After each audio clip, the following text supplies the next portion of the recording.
3:19 p.m. oras po natin sa buong kapuluan ng Pilipinas. Welcome back to 96.7 Destiny Radio. Saya lang, people. Once again, happy Tuesday. April 29, 2025. Isang araw na lang po, magpapalitan naman tayo ng buwan. At papalapit na ang eleksyon. Ayan, naabutan na ba lahat? Biro lang. Huwag kayong tatanggap ng bayad pag sa boto. Lang, pambili nyo lang yun ng bigas. Tapos, pagkatapos, tumanggap daw. Sigaw si Direk dito. Ala, hindi ka na, ayan. Yan, by the way, yun na nga, huwag kayong tatanggap kasi yung iaabot sa inyo ay magagamit nyo lang pambili ng bigas. Okay, pagka kinurakot kayo, di 3 taon kayong paiyak-iyak. Naniniwala kay Direk.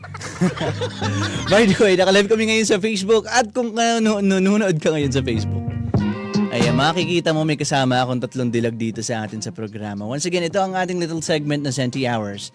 And I have 3 special guests right here on air. And pakilala natin to. Let's start with, ayan. Hi mga ka-Destiny, I'm Tanya. Ulit, pagandahan to ng intro. Oo, pagandahan to ng intro. Isa ba? Hi mga ka-Destiny, I'm Tanya. Ay, si Tanya, sabi ko na eh. Ay, kasunod pa. Ito talaga yung reason kung bakit pinagsama-sama ko itong 3 na to eh. Next. Hello mga ka-Destiny, it's your baby Meg. Diba? Diba? Siyempre hindi magpapatalo tong last. Siyempre hindi magpapatalo to. Paul. Ayoko. Hello, ako si Bugs. Hindi, isa pa. Ayoko, Jiro. Tama na. Naririnig na araw-araw yung boses ko. So as you can see guys, I have 3 women here in the show. Kasi it's gonna be a special episode. Kasi, yun na nga, kanina pinagkukwentuhan namin 3 ni Madeline, tsaka ni nila. Ay, wala pala si, ano ka ba kanina, Mads? Tanya pala. Si Via pala, tsaka si Jordy. Tsaka sino pang isa? Sino? Sino pang isa? Sino? Sabihin mo. 3 lang pala kami. Binilangan ni isa. Direk. So right now, it's gonna be a special episode. Kasi yun nga, paalis na yung iba eh. Pero wala sila dito. May iwan to mga nandito sa show. Tama. So ako forever dito. Congrats. Tagapagmana ka talaga ng Destiny Radio, ng istasyon. Tagapagmana ka rin. At tagapagmana ng kumpanya. Yun na nga, we are gonna read a special poetry din. At there's a reason kung bakit I have here women, girls on the show. Kasi I really wanted to have a perspective from them. So let's get into it. This is a poetry from a woman writer din. Ayan, ewan ko kung natatandaan nyo. This is Kapirasong Sulat by Regina Amit. At ito, ang sabi ni Regina.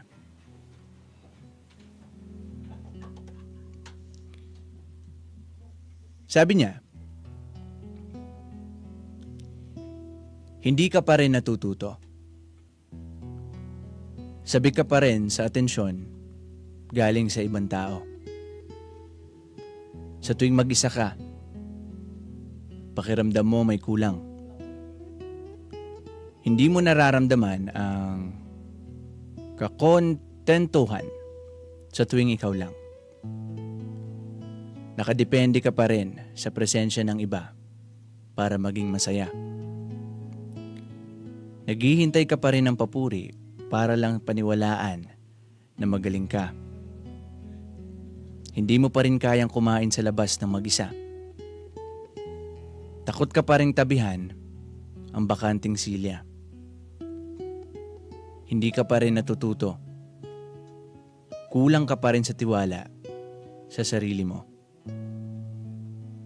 Paunti-unti, sumasakay ka sa bus na di pamilyar ang katabi. Manood ka ng palabas ng mag-isa. Bumabangon ka ng masaya kahit walang katabi sa kama. At sabihan mo ang sarili mo ng magaling ka. Sa totoo lang, kaya mong maging mainam na bersyon kahit ikaw lang. That was Regina Amit. And you know why I ask you girls, ask all of you 3 to be here? Kasi I know you're a woman of confidence eh. Kayong 3. Now, I I want you to share kung for a certain point, kasi babae yung writer nito eh. So most probably, she experienced this. And there's a lot of girls out there who's been experiencing this kinds of thing then. Now, from a confident woman like you guys, what's your perspective out of that? What can you say? Paano malagpasan yung mga ganong klase ng face? Meron kasing mga babae na I mean, may mga tao talaga na, alam mo yun, yung nag-aantay ng validation ng iba. Meron taong halimbawa, may babaeng nagpapaganda para sa iba. To impress, Oo. So? Pero para sa akin, para mas maging maganda ka sa perspective, hindi mo kailangan ng perspective ng iba, sa totoo lang. Kailangan ang sinasatisfy mo palagi yung sarili mo. Yun. You're doing it for yourself. Kailangan magpapaganda ka para sa sarili mo. Hindi para sa iba. That's very good. I think si DJ Bugs mag-agree dun eh. Ikaw, DJ Bugs. Yes, 100%. Why? Why? Kasi kung magbe-base ka sa validation ng iba, paano kapag wala na yun, down ka na ulit? Diba? Tama? Amen? Amen. Kumbaga, you're saying na hindi kasi sustainable kung ang palaging aasahan mo is yung validation ng ibang tao. So, pag ang motive mo is to do this, pumorma ka, magpaganda ka, kasi inaasahan mo na i-validate yun ng makakita sa'yo. For sure. Say for example, you're in a setting na unang beses ka lang makikita ng mga tao na yun. So, for sure, they're gonna validate you. Yes. But what if masanay sila ng masanay, and then suddenly, hindi na nila vina-validate yung efforts mo to yourself? Kumbaga, hindi na nila napapansin. Hindi na Pag nila natagal napapansin. ka sa ganun talaga. Oo, so mawawalan ka na ng purpose nun. So don't do that for other people. You do it for yourself. How about you, Tanya? Actually po, ang gusto ko po ay yung sinasabihan po ako na magaling ako sa isang bagay na gustong-gusto ko po. Pag hindi ko po narinig yung salitang magaling ako, parang nawawalan po ako lalo ng confidence. Kaya gusto ko po yung marami po nagsasabi sa akin, ay, ang galing naman ng mga ginagawa mo. Yun po yung gusto ko. Ayoko po ng parang, hindi kasi po ako masyadong confident. Yun. Oh, so girls, you are needed by Tanya. The things that you have to say, I think isa si Tanya sa nangangailangan nun. So, Yes. paano nyo yun eh? Paano nyo na-conquer yun? Kasi, Girls support girls. di ba? Kasi, ganun eh, Girls. would you admit? Ako kasi kaya kong i-admit eh. Kasi I know to a certain point that I've been into a situation na I've been asking for validation din eh. Di ba? And how about you guys? Have you been in that situation din? Have you been into that phase na parang nakakalungkot pag hindi nila ako pinapansin, pag nag-effort ako sa sarili ko tapos walang pumupuna? Have you been in that phase din? Yung mga ganong, pag nag-iintay ka palagi ng validation ng iba, yung comment ng iba, nakakapagod yun. Exactly. Paano nyo na Mapapagod yun? ka. Paano nyo na-conquer yun? Paano nyo nalagpasan Ikaw, yung ganong Babs, klase paano ng mo na-conquer? Paano? phase yan? Meron akong quote. Okay. Nakuha ko sa Euphoria. Okay. 90% of life is confidence. And the thing about confidence is nobody knows if it's real or not. Exactly. That's Maddie Perez sa Euphoria. Wow. Yeah. So, Ang ganda kasi nun. hindi naman nila alam kung ano yung nasa isip ko. Kunyari, ang pangit mo today, feeling mo ang pangit mo today. Hindi naman nila alam na pangit ka today. 'Di ba? Kailangan mong sabihin, alam nyo, yung ano nga ba yun? Abracadabra. 'Di ba? Yung song ba yun? Hindi, it's like, from words, nagkakaroon ng thing. Oo. Yeah, that's magic. It's Mm-hmm. a language, ganun, diba? And, kapag lagi mong sinasabihan yung sarili mo sa salamin, sa harap ng salamin, Iba mo Ano yan? Kaya mo yan. ang ganda mo. Ang galing mo. Ang galing mo. Diba? I'm proud of you. You're the best. I'm proud of you. Every morning, you have to manifest it. And then, the whole day, may good mood ka, very productive ng araw mo. And everything na mag-bad trip sa'yo, ay parang wala na lang. Kasi na-manifest mo na siya eh. Totoo. Diba? Manifestation starts with you. I started believing in the power of words na din eh, a long time ago. Ganito ko siya na pag-isip-isip eh.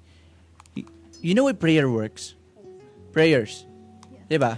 Tsaka yung mga kinakanta natin sa simbahan. It's words eh. Tapos, diba?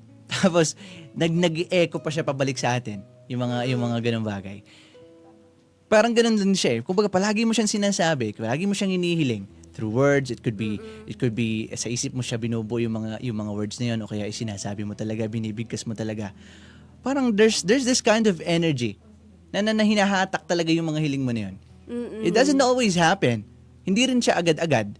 Pero a lot of time it works. Kumbaga, pumapasok kasi sa isip mo eh. Nagiging mindset mo na siya hanggang sa yun yung ginagawa mo. And unconsciously, kadalasan, nangyayari na lang siya nang hindi mo inaasahan. Diba? So that's how powerful words is. So imagine if a positive words na lumalabas sa bibig mo is nangyayari. Think of it kung negative naman yung binabanggit mo sa sarili mo. Diba? Buma-backfire din siya eh. Kung nangyayari yung mga bukang bibig mo na magagandang bagay, mangyayari din yung mga bad words na sinasabi mo sa sarili mo. Ang tawag din ay ano nga ba to? Self-manifestation. Tapos yung isa ba, yung parang... Ano yun? Ha? Ano yun? yung pag nagsi-self-talk ka with good things. So I think that's what you should do. Kasi Tanya, I think it's really lethal eh. Kumbaga delikado siya na kapag iaasa mo yung gana mo sa mga bagay kapag ka nakakarinig ka lang ng mga ganito. Diba? Kasi imagine if maganda naman talaga yung ginawa mo. Natuwa sila. It just happened that they're very tired to tell you, Tanya, ang galing mo. They're very tired to tell you that. Pero maganda yung ginawa mo. Supposedly, kung narinig mo yung sinabi nila, matutuwa ka. Pero maganda talaga yung ginawa, walang nabago. Hindi ka lang nila nasabihan na magaling ka doon sa ginawa mo na yun. So you're gonna be sad. Diba? Tsaka minsan hindi naman talaga natin kailangan mag-intay ng validation ng iba. Kasi sa totoo lang yung process, during the whole process that you're doing that, wala sila, hindi nila kita. Totoo. Kung ikaw nagme-makeup ng 1 Totoo. hour, may kita nila yung result Yung lang. result. Oo. Nakita nila maganda ka, pero nakita ba nila yung effort mo? Di ba hindi? So, ikaw lang yung nakakaalam sa sarili mo Na ginawa. kung gaano karaming effort yung binigay mo para doon. So, be proud of yourself always. Here's another catch. Like kung sinasabi sa sarili ko na, nobody's gonna save you but yourself. Yes. Wala at the same time, walang ibang taong nakakaintindi sa'yo, 100%. Walang kayang gumawa nun, kahit parents mo, kahit na sinong tao, kundi ikaw lang. Because you have your own silent battles, di ba? And most of the time, hindi mo siya sinasabi. Maaring may napagkakwentuhan ka, pero best believe, hindi mo talaga lahat sinasabi doon sa pinagkakatiwalaan mo ng tao na yun. Palaging may naiiwan. Yeah, the untold stories. The untold story. So, meaning to say, ikaw lang talaga yung 100% nakakaintindi sa sarili mo. Ikaw lang din talaga yung tumutulong sa sarili mo. Especially in the night when you have to sleep. You're all alone in your bed. It's just you and your thoughts. You got nobody in there. So, do not betray yourself. Ika nga nila. Kasi yan talaga yung kakampi mo. Every time you say bad things about yourself, I can't do that, I can't do this. Kumbaga, I'm not enough for this kind of thing. That's you betraying yourself eh. Yes. At saka nagbibigay yun ng signal sa utak mo, Uh-huh. sa katawan mo, na hindi ka mag-exert ng effort eh. Kasi subconsciously, iniisip mo, hindi mo kaya. So, yung katawan mo, hindi kaya. Pero if you give yourself some time, kaya ko itong balis, ang dali lang yan. Diba? So, unconsciously din, nagagawa mo siya ng mas maganda. Pero actually, it's effective. Kailangan mo lang talagang maniwala sa sarili mo. As cliche as it sounds, fake it till you make it is real. Ako, hindi ko siya naniniwala nakitang ako eh. doon. Kasi ganito yan eh. Yung fake it till you make it. It's something that a lot of people are doing. Say for example, an athlete. Diba? Gusto nilang maging magaling na basketballista. So, anong ginagawa nila? Pa-practice sila, diba? They're thinking to themselves na, okay, I'm gonna be good. So, I'm gonna keep on practicing. Diba? Ganun din sa ano eh. Bawa, you're imagining yourself to be this kind of a person. And you're trying to fake it. But yun talaga yung gusto mo. As you fake it, actually, pinapractice mo lang din naman talaga siya eh. Inihahanda mo lang yung sarili mo hanggang hindi mo na siya fine-fake kasi you're used to it na. Ikaw na talaga yun. So what's wrong with it? Diba? Walang ano eh. It's actually a wonderful thing. Hindi mo naman siya i-fake kung yung bagay na inaakto mo sa ayaw mo mangyari sa'yo eh. Diba? You're faking things till you make it kasi gusto mo nga maging ganon. Diba? If you want to be somebody like, okay, gusto ko kalmado akong tao. Kahit hindi ako kalmado ngayon, I'm gonna keep acting as calm as I can. Hanggang sa hindi ko na siya inaakto. Parang sa una, i-cheat mo lang. Mag-cheat ka lang sa Oo, utak mo, sa very- sarili mo. I-cheat mo siya. Hindi mo naman kailangan sabihin sa ibang tao eh. They might find out na, ay, bakit kaya bigla to nagbago? Hindi naman to ganito. Peke. Ganun nila, ang ano naman ito, ang peke naman ito, hindi naman yung ganyan dati. But hello, people are chained for change. People change. Diba? They're bound to change. So, kung feeling nila ay nagbago ka na, be proud of yourself, diba? At least nagkaroon ka ng changes. Diba? You've improved. So, Danya, what's your take out of the things that we've said? Ano po, sa tingin ko po, hindi ko na po dapat kailangan intayin po yung opinion po ng iba about sa akin kung magaling po talaga ako. Parang, iaano ko na lang po sa sarili ko na gawin po yung best ko. Na hindi ko na po kailangan intayin po na sabihan nila ako ng magaling. Kasi po kayang-kaya ko na po yun sa sarili ko na parang i-absorb ko na lang po na kaya ko pong mag-excel po sa lahat. Ganun. Yeah. Gustong-gusto ko yung pinag-uusapan namin kahapon yan eh, ni Maan eh. Maan? Si Maan nyo. Maan. Si Maan. Yeah, si Via. Maan Si tawag ko Via. sa kanya. Hi, Si Via. Hi, Via. Via. Shout out kay Via. Sabi- Via po. Out. Shower out. Sabi ni Via, Shout out. ang aim niya daw talaga ngayon is to explore things and to grow. And to grow. Kumbaga, she knows, ang pinakamaganda kasi doon, when you tell yourself that you wanted to grow, ina-admit mo sa sarili mo na hindi mo alam lahat ng bagay. And that opens up a lot of possibilities for your growth. Kasi kung ang idea mo is marami akong hindi alam na bagay, so marami akong kailangang alamin. And kapag ka may ganun kang klase ng drive, mag-grow ka na mag-grow kasi mag-aaral ka na mag-aaral ng mga bagay-bagay. Mas madaling tanggapin pagka ganun. Hindi ko pa to alam, so okay lang na magkamali ako. And actually, it's a fact. Okay lang. Hindi siya, isa talaga siyang katotohanan eh. Have you ever heard the premise that there's nothing constant in this world but change itself? Change lang, pagbabago lang, walang constant. Lahat ng bagay ay kaya kong umupo dito tapos papilahin lahat ng tao. Tara, debatihin niyo ako in this thing. It's the only constant in this world, change. And kung nag-a-agree ang lahat and kung totoo talaga siya, which is really true, palaging may bago eh. Every minute may bago. That means, kung bago yon, that is something na kailangan pa nating aralin. Kailangan pa nating matutunan. So every time that there is something like that, enough na siya para i-humble yung sarili mo na, okay, hindi ko alam lahat. Kasi palagi may nagbabago. Palagi may bago. So may palagi tayong hindi alam na kailangan pa nating alamin. That will make you humble. So before anything else, Tanya, we three, we don't want you to misinterpret or to na hindi maisip sa ibang paraan yung confidence sa arrogance. Diba? Kasi there's a big difference eh. Maaaring malito yung mga tao eh. Ang yabang niyan. Pero the truth is, confident lang naman talaga siya. Meron din namang mayabang lang talaga tapos iniisip niya confident lang siya. Medyo may sobra yun eh.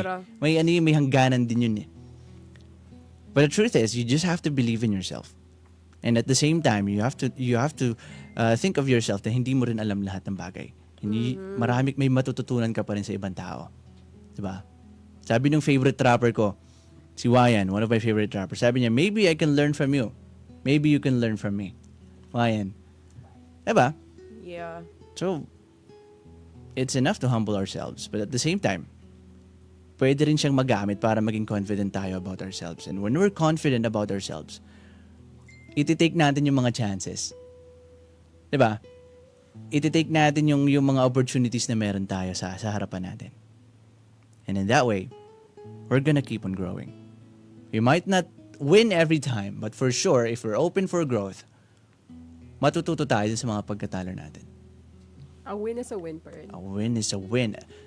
Natatalo ka lang pagka hindi mo sinubukan eh. 'Di ba? Yes, Aristotle. If you plan to fail, you fail to plan. Exactly. Si Bugs talaga di eh. Galing. 'Di ba? Aristotle yun, di ba? And at the same time, you're missing the 100% of the shot you don't take. 'Di ba? Kaya ka natatalo pag hindi mo tinitake yung chances mo kasi hindi mo malalaman yung sagot. Ano kayang mangyayari kung sinubukan ko? palagi kang may question. So, take chances. So take chances. Yeah, dapat ang next song dito, Multo. Multo? Hanapin nga natin si Multo. Sige, keep on talking. What's your multo? Keep on talking. My multo is all the chances na sinayang ko. Oh!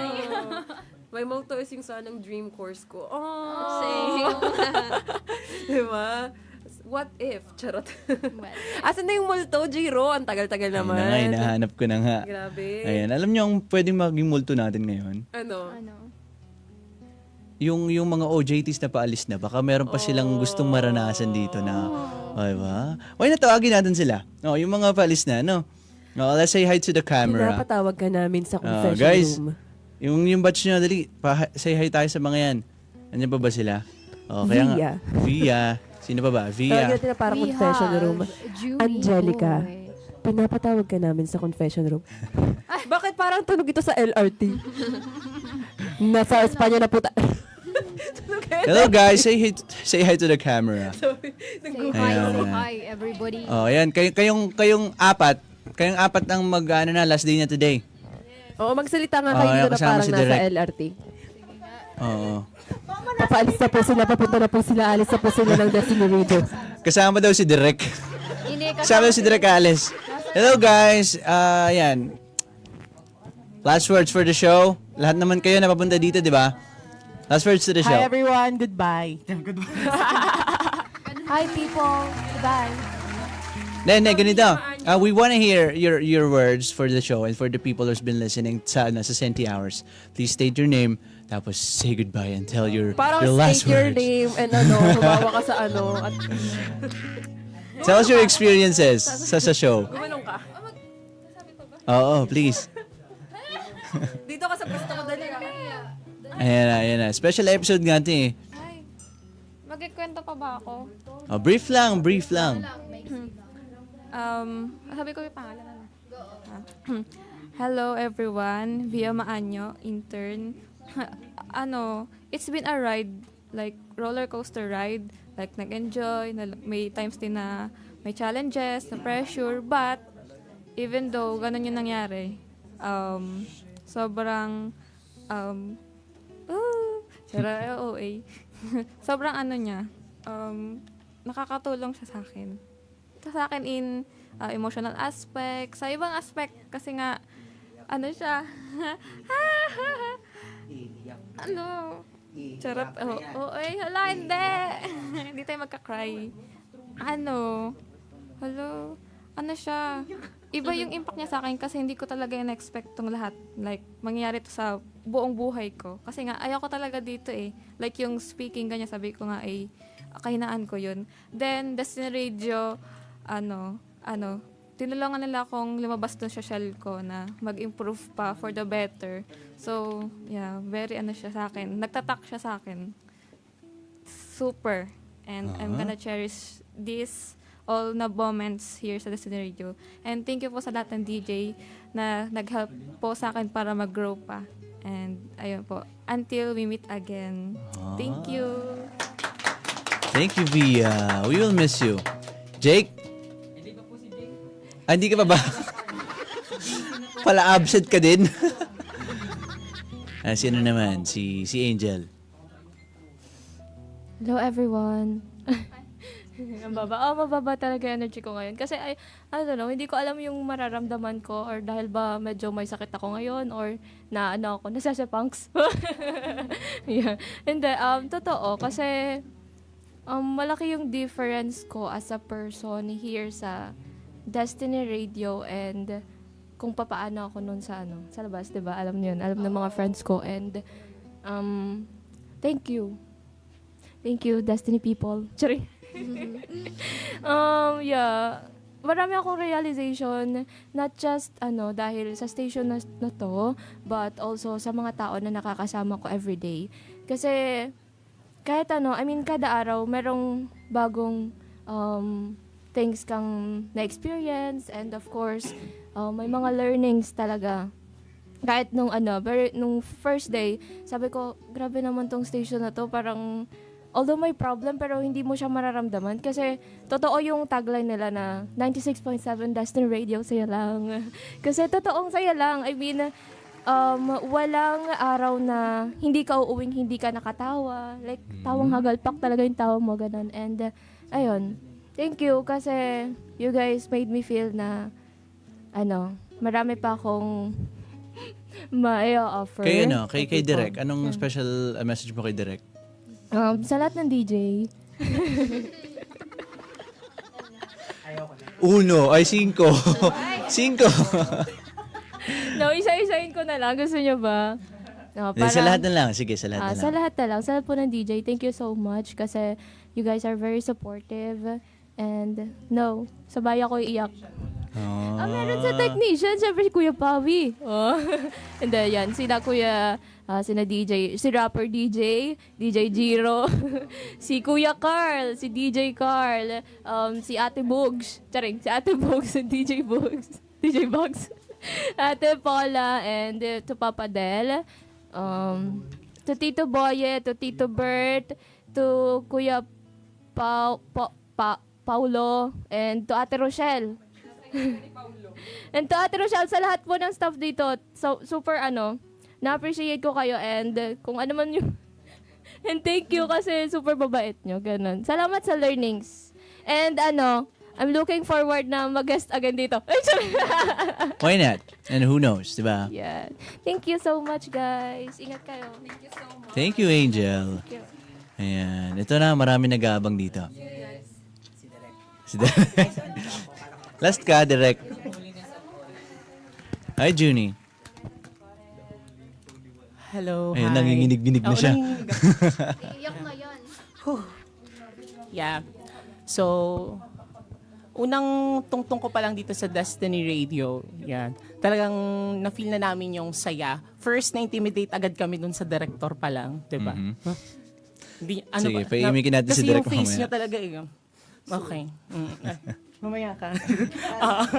So, every week talaga is talagang may bagong natututunan. First, yung intimidation. Kung bibigyan ko nga every week ng title nakailang weeks kami dito, 5 weeks. So, first is the intimidation na nabago, yung impression na yon. Wow, Naging okay. biglang napaka-supportive yun ng environment, hindi nakakapagod. And then second week, parang napakaganda lang na nagkakaroon kami ng maraming progress.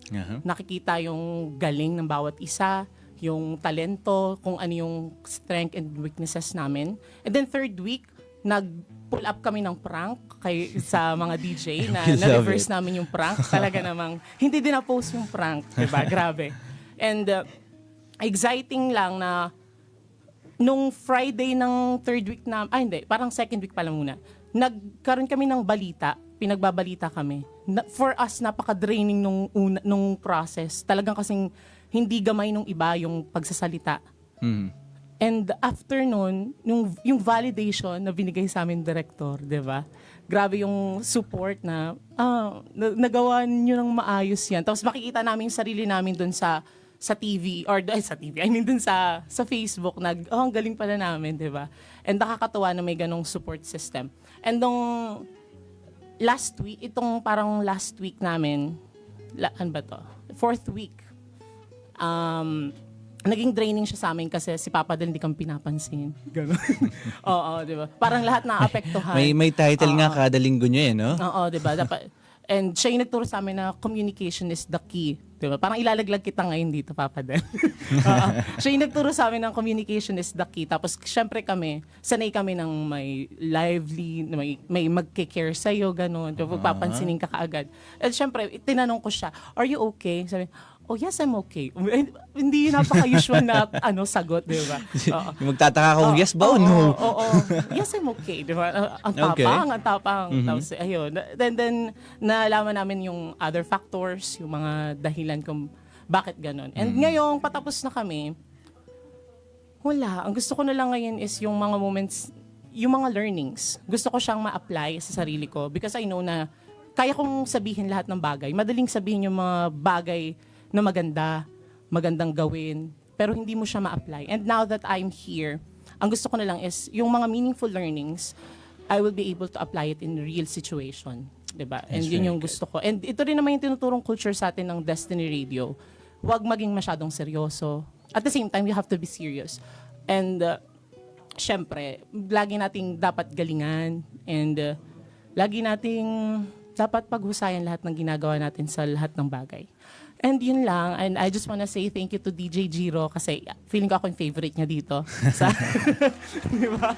And kay Papa Del, siya ang pinaka-favorite namin. Yeah. And Thank you. we love that. We love that. You know what? Let me leave you with this maikling words lang. You guys are good. A lot of people can be good. But hindi lahat ng tao gustong matuto pa. Madagdagan yung mga nalalaman nila. And you guys, you proved us na kayo yung ganong klase ng mga tao. You guys are good, but gusto nyo pang mas may matutunan.